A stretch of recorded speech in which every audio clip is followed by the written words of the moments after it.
It's Museum of Tarot, and what if I told you that Stranger Things is more real than you know? Everybody knows about the gateway experience and remote viewing, but did you realize that the CIA has actually released thousands of documents, some of which have never been talked about, and they're much more interesting? When the military and intelligence community started scientifically studying these phenomena, there were two areas of study: information processes and energetic processes. Information processes are receptive, like remote viewing, telepathy, and clairvoyance, where you're receiving information. Meanwhile, energetic processes are active, where you're trying to influence something outside of you, like psychokinesis. And I'm just going to lowball it for you. In Stranger Things, when Eleven is trying to kill something with her mind, that is exactly what they were going after with these programs. And you want to know something even more amazing? They were successful. Now, if you ask any of the old Stargate guys or military remote viewers, they're going to tell you that the Russians were decades ahead. They were trying to catch up because Cold War and Mom's Apple Pie and Yankees baseball and whatever delusional boomer bullshit justification they want to try to give you. The reality is that the CIA, at least, and the Pentagon had an interest in this since the 1950s. This is Studies in Intelligence CIA magazine from 1977, entitled Parapsychology and Intelligence by Dr. Kenneth Kress. States that in 1952, Dr. Andrea Puharich gave a Pentagon conference on extrasensory perception, and that in 1961, the CIA set up a laboratory under Stephen Abrams at Oxford University in England under the auspices of Project Ultra. And the pisser is, they didn't release any of those documents because, of course, they didn't. What they've made public is the remote viewing portion of it, the incoming information, and not the psychokinesis where you can influence something at a distance, because that would be giving up control. It'd be pretty hard for Bill Gates to do his nonsense if people had that ability. So we don't have public documents from the CIA about that, but we have what they're saying about the Russians and their research. I have a 140-page book here from the Defense Intelligence Agency in 1980. It's entitled Paraphysics R&D of the Warsaw Pact. And what this book talks about is all of the research being done in the USSR, where they took this information very seriously and it was accepted as scientific fact. Examples of the experimentation was transmitting mental orders to other people, transmitting images, transmitting numbers, transmitting messages to other people mentally. That a Dr. Sergeyev was transmitting lights between people and picking it up on an EEG well before Dr. Persinger had done it in Canada. These experiments have been going on since the 1950s, and if you follow my psychic training device build videos or bought one of my mind-to-mind devices, that technology is an outgrowth of this original research and is meant to allow you to do similar research and testing at home. Aside from simple mental manipulation or telepathy between two people, energetic processes like psychokinesis, where somebody manipulates matter outside of themselves or manipulates somebody else's body, is very common in the Soviet research. And in fact, this whole page has been redacted. But if we go over here, we'll see that researchers were using psychics to stop frog hearts and eventually human hearts to induce heart attacks in people at a distance.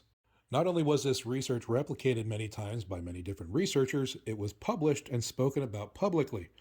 Here we have a translation done by the military of the Interregional Scientific Conference, Problems of the Biological Field by the Moscow City Directorate from 1991. This was a scientific conference being held for researchers in Russia. And here's an abstract. Remote human action on the state of electrical stability of the heart during experimental hypertrophy of the right ventricle. Conclusions were that the phenomenon of remote human influence on the state of electrical stability of the heart does occur. In fact, this wasn't isolated research. In Russia, there was a whole program of intermingled universities and labs that were doing this research in conjunction with one another. In the document from the Defense Intelligence Agency to the House Committee on Appropriations, it's entitled USSR and Chinese Psychoenergetics Investigations, we see that in 1975, a high-level commission was officially established in the USSR to review psychoenergetics research. The commission was under the direction of the Vice President of the USSR Academy of Sciences and included several institute directors and deputy directors and party officials. We see that psychoenergetics laboratories were established and that these laboratories served as screening functions for identifying people from the general population throughout the USSR who could perform well on psychoenergetic tasks. They had a method of recruiting or kidnapping people into these programs. And we can see that other USSR research with may have both theoretical and applied implications examines possible large-scale psychokinetic influence on physical devices and on biological systems. These include interference with sensitive electronic devices, deformation of materials, influence of growth rates of plants, and influence of chemical reactions, and influence of psychological and physiological states of people. And that's why I wear my magnetic pulsar as a protective device, because this exists. It might sound far-fetched until you hear the stories of defectors, such as Dr. Larissa Vilenskaya, who was one of the head researchers in Moscow. And she claims that there were handheld devices that could allow people to perform mind over matter, psychotronic generators. They could get a group of people together and they could influence people from a distance, that they could call up and kill somebody over the phone with suggestion and with the use of a machine.